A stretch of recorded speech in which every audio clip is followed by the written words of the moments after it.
Down racial barriers on the football field, not just one time, but he did it 3 different times.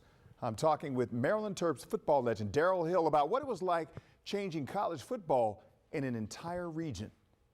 Growing up in the 60s, Darryl Hill just wanted to play football.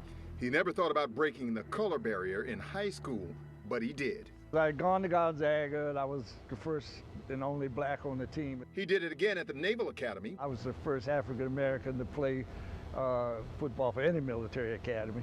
Where he played with Dallas Cowboys legendary quarterback Roger Staubach. I was a receiver, Roger was a passer, and we're still good friends to this day. And even though I went to Dallas. Hill left the Naval Academy after 1 season. But in 1963, for the 3rd time, Hill was once again the first.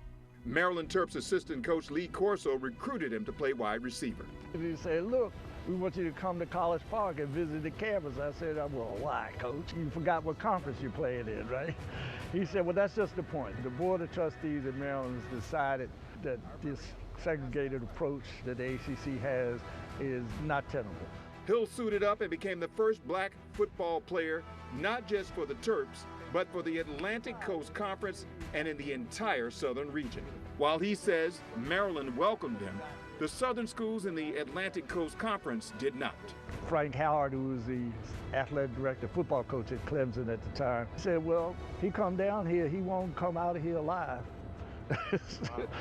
So he said that on national television. Then there were some fans with the verbal abuse and the constant threats. Somebody called my dorm and said, if you go out on that field today, we're going to be in the dormitory with a high-powered rifle. And I'm out there to opening kickoff, and I'm looking up there and fumble. Really? And fumble. You did? But luckily, it hit my chest, hit the ground on the nose, and jumped right back in my arms, and I ran out to the 50. Okay. Every time Maryland scored, they shoot this cannon off real loud, right? Wow.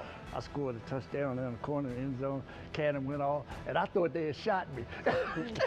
Hill never quits. In spite of what happened off the field, on the field, Hill excelled, setting receiving records that stood for decades.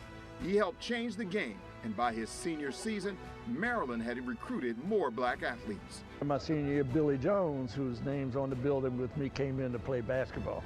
As he stands on Maryland's campus in front of the Jones Hill building bearing his name, he realizes now what he endured during the 60s was worth it. Well, I'd do it again in a heartbeat. In fact, even with all the conditions? Yeah, definitely. Somebody had to do it.